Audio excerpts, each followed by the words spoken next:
For years, organizations invested in diversity efforts, trainings, initiatives, inclusion programs.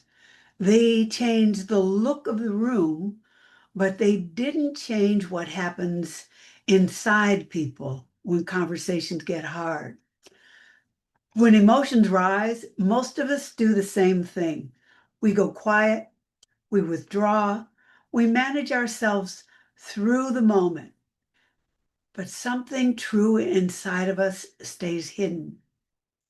What was always missing was this: the internal capacity to stay present, speak honestly, and extend enough dignity to another person that the conversation could actually continue.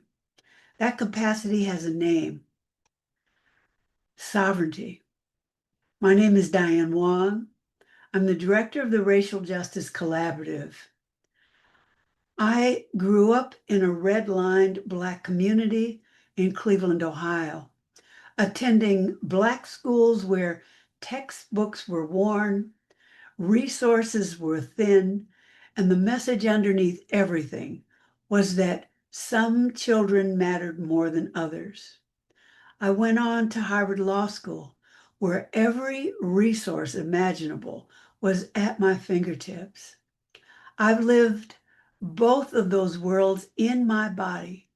I know what they cost, I know what they offer, and I know the distance between them, not as a statistic, but as a lived experience that shapes everything that I do.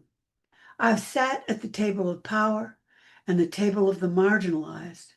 I know what we have to offer one another if we can only find our way.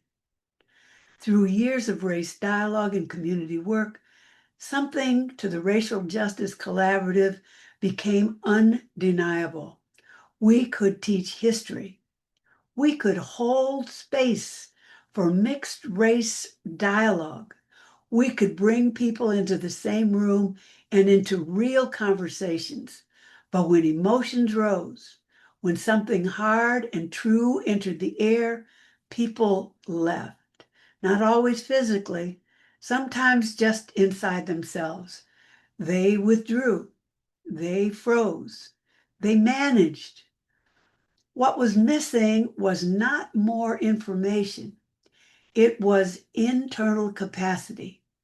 And let me repeat that. It was internal capacity, the ability to stay present in your own body while someone else's reality was landing on you. Sovereignty is that way. It is not a training. It is not a policy. It's a human practice. And it is what the Racial Justice Collaborative is now offering to organizations, municipalities, and universities ready to go deeper than diversity efforts ever could.